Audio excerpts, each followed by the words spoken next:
pessoal, bem-vindos ao nosso canal.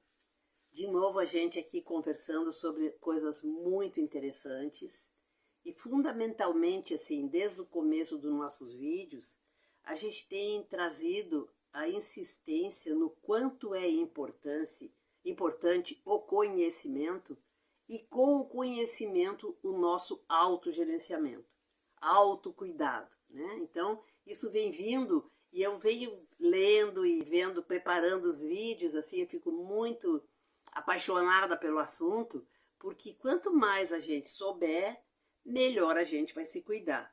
Então, qual seria o nosso mantra, né? Conhecer para se autocuidar e assim evitar consequências, complicações. Prevenir agravos. Essa é a parte fundamental, né? Então, a gente já no começo deu a definição do que é uma doença crônica, essas doenças que chegam para ficar conosco.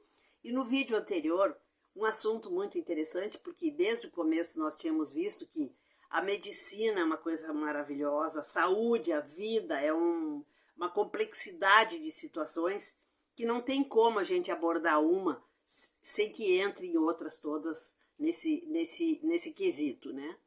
E também na questão essa que a gente insiste, que é da independência. Da independência, de termos nossa vida independentes e melhores e podendo também cuidar de quem precisar do nosso cuidado. Então, assim, ó, uma coisa que a gente conversou e que vindo na história de falar sobre sintomas das doenças crônicas, eu não posso deixar de falar numa questão fundamental que é o pensamento nosso. Esse autodiálogo, essa conversa, essa voz interna, essa voz interior, que nós mesmo, que a gente não esteja assim se dando conta e consciente disso, ela está agindo. Desde que nós nos acordamos pela manhã até a gente dormir de novo, e aí o que acontece? Isso é muito importante. Ela vai fazer com que a gente processe as questões do dia, nós façamos as nossas atividades, nossas funções, nossas responsabilidades, a gente faça perguntas, a gente questione, a gente vá levando. Então isso tudo é dirigido por aqueles pensamentos que nós temos o tempo inteiro, né? Então o que se chama isso? Diálogo interno. E isso é uma questão importante da gente estar atento, porque a nossa voz interna é muito importante porque tem muito impacto no que a gente sente, no como a gente lida com as situações. E ela tanto pode ser uma questão positiva como uma questão negativa. E isso é também importante que a gente se dê conta. Por quê? Quando a nossa voz interna é negativa, ela é excessivamente crítica. Meu Deus, tu não está fazendo certo, isso não é por aí. Não, de novo tu tá errando, tu não consegue, sabe? Então isso é uma coisa bem importante. Ela pode ser pessimista. Não, nem vou me meter, não vai dar certo. Isso é uma coisa que não é para mim. Isso é uma coisa que eu já vi, que eu não consigo. Nem tentou na maior parte das vezes. Então assim, são padrões de funcionamento que a gente internaliza, né? A gente escutou, a gente aprendeu, a gente veio se criando muitas coisas, por exemplo, na escola, né? Então, assim, é um professor, é em casa, na família, é o apelido, que muitas vezes traz um perfil para sempre da personalidade. Então, assim, ó, e ela pode estar sempre focada na questão mal. Eu vou tomar a liberdade de ler para vocês uma coisa que eu achei muito importante, que é o mito da caverna, que foi alguma coisa, é um escrito por Platão há muitos e muitos e muitos anos atrás, o filósofo, que ele trata, então, eu vou ler para vocês, o mito da caverna, né? O mito da caverna é uma alegoria criada por Platão para ilustrar a natureza da realidade e a busca pela verdade. Na história, Platão descreve um grupo de pessoas que foram criadas e vivem em uma caverna desde o nascimento. Todos estão acorrentados, com as cabeças viradas para a parede, sem poder se mover ou ver a luz do sol. O único mundo que conhecem é aquele que enxergam projetado na parede da caverna. Ou seja, a única realidade que os habitantes da caverna vivenciam são as sombras dos objetos que passam em frente a uma fogueira. Eles não têm conhecimento do mundo exterior e acreditam que a realidade é limitada ao que eles veem projetado na parede da caverna. No entanto, quando um dos prisioneiros consegue se libertar e sai da caverna, ele descobre um mundo completamente diferente. Primeiro, seus olhos doem até que ele se acostume com a claridade. Então, ele vê cores, formas e dimensões que até então eram desconhecidas completamente. Gradualmente, ele percebe que a realidade que ele conhecia antes era apenas uma sombra da verdadeira realidade. O que isso tem a ver com a nossa conversa? Eu achei muito bacana, porque inclusive eu quero desenvolver as questões seguintes. O que quer dizer isso, né? A gente pode estar fechado nessa caverna, que é as minhas crenças, é aquela minha falta de perspectiva, é aquilo que eu aprendi, é aquilo que me ensinaram. E eu vou dizer uma coisa para vocês. Na medicina, eu nunca estudei isso. Eu nunca estudei isso. Na verdade, na medicina, a gente estuda doenças e como ajudar as pessoas a não ficarem doentes, né? Essa parte, assim, ó, do tanto que significa o meu pensar, o meu decidir e o meu conhecer é uma coisa, assim, que não é tratado.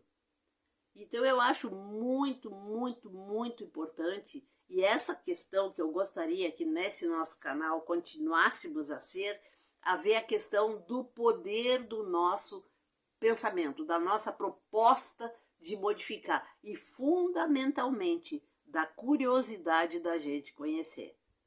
Então, eu vou estar trazendo de novo o mito da caverna, porque assim como a gente falou agora das questões que podem os nossos diálogos internos serem negativos, e uma vez que eles sejam internos, eles podem diminuir a confiança da gente na gente próprio, né? E isso é uma coisa muito, muito, muito importante.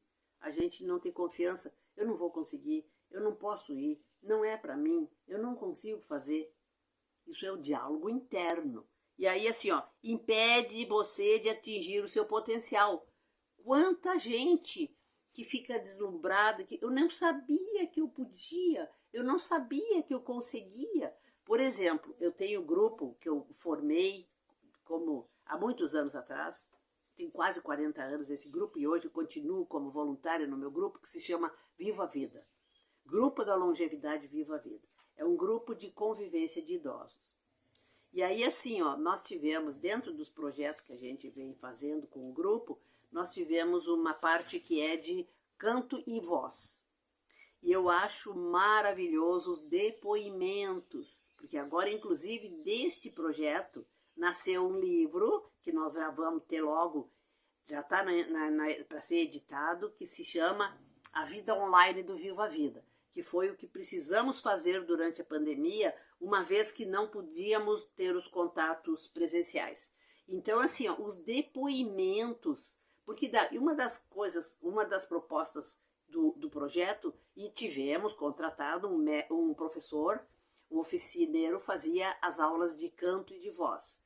E aí, assim, para fazer depois a apreciação do projeto, a saber, assim, fazer o questionamento do pessoal que participou, a surpresa, eu não sabia que eu cantava, eu não sabia que eu podia cantar, eu não sabia que eu podia isso, né? Então, assim, ó, quantas vezes a gente se diz pra gente mesmo, a minha voz, eu, pelo amor de Deus, não canto nada, eu não, sabe? E nunca se exercitou, e nunca testou, e nunca aprendeu a usar a voz, porque todos temos, não é mesmo? Então, assim, ó, esse diálogo negativo pode nos fazer acreditar que nós não vamos conseguir mesmo antes de começar.